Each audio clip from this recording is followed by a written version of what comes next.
اب یہاں پر آپ نے عزم استحکام کوئی آپریشن کے نام سے کوئی کیا چیز کر دی ہے. میں نے کہا ہمیں تو 2010 سے مار کھا رہے ہیں انہی آپریشنوں کے ہاتھ سے. دہشت گردی کے خلاف جنگ، دہشت گردی کے خلاف جنگ. کیا دہشت گردی کے خلاف جنگ یہ بین الاقوامی ایجنڈا نہیں ہے؟ اس کے اس پہلو کو ہم کیوں نظر انداز کر رہے ہیں؟ باجوہ صاحب نے مجھے کہا، میرے سامنے بات کی کہ میں نے باڑ لگا دیا ہے. فخر سے کہتا تھا میں نے باڑ لگا دیا ہے. کسی کا باپ بھی نہ افغانستان جا سکتا ہے نہ وہاں سے آ سکتا ہے. کوئی دہشت گرد نہیں آ سکتا.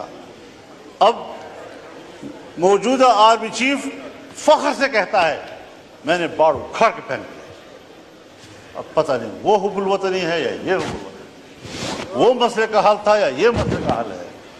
50,000 سے نہیں بلکہ 25-30 ہزار لوگ یہاں سے افغانستان گئے اور وہاں سے 40-50 ہزار اس وقت آ چکے ہیں.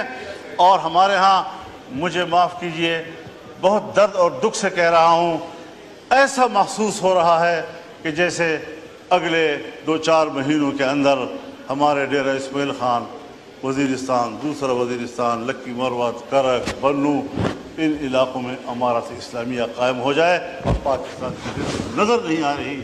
مغرب ہوتی ہی تمام تھانے بند ہو جاتے ہیں اور ان کو حکم دیا گیا ہے کہ آپ نے گشت میں باہر نہیں جانا. یہ ہے آپ کے ریٹ. جی ٹھیک ہے. کہاں کھڑے ہیں ہم لوگ؟ تو فکر بندی کی بات ہے حضرت. جی یہ آپریشن میں نے پہلی بھی عرض کی ہے، آج بھی کہتا ہوں، یہ عزم استحکام نہیں، یہ چین کو جواب دے رہے ہیں کہ جس عزم استحکام کی بات کی تھی آپ نے، اب ہم وہ استحکام لانا چاہتے ہیں. لیکن ہر چند کے ہے نہیں ہے، یہ استحکام عزم نہیں ہے، یہ عزم استحکام کی طرف ہم جا رہے ہیں. ہمیں سوچنا پڑے گا. میں کم از کم تضادات کا شکار نہیں ہوں.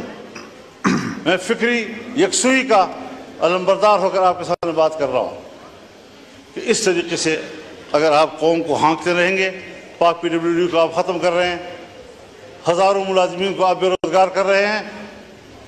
اتنا بڑا محکمہ جو پاکستان سے پہلے کا ہے، ان تمام محکموں کی ماں ہے، آپ نے کس سے مشورہ کیا؟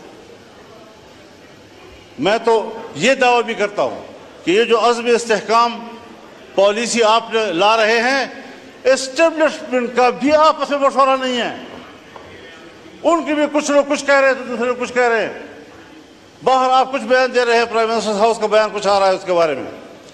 یہ چیزیں سیدھی کرنی ہوں گی، اس پر مشاورت کرنی ہوگی، یکسوئی پیدا کرنی ہوگی.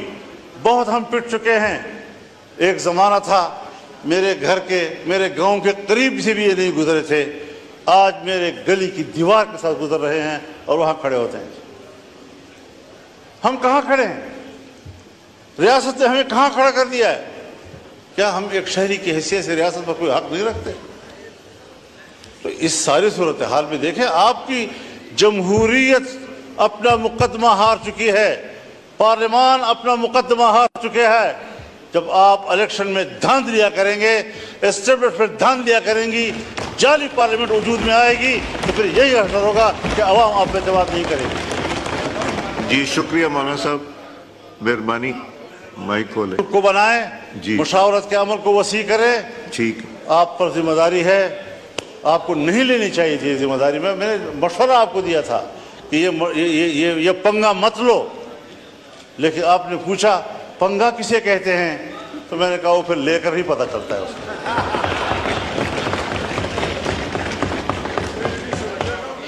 جی شکریہ مولانا صاحب. وہ کسی نے کہا نا دوسرے حضرت صاحب کہ پنگا کسے کہتے ہیں، انہوں نے کہا لے کر پتہ حضرت چلتا ہے. صاحب جی حضرت تو صاحب میں بہت مہربانی. یہ کچھ گزارشات تھی، جی شکریہ. کچھ رہ بھی گئی، لیکن یہ ہے کہ ذرا ان لوگوں پر رحم کیجئے.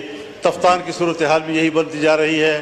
وہاں پر بھی انتہائی جو ملک کے مفاد میں سب کچھ ہو رہا ہے، اس کو راستے میں روکے جا رہے ہیں. بہت مہربانی. میں آپ کا بہت شکر گزار ہوں.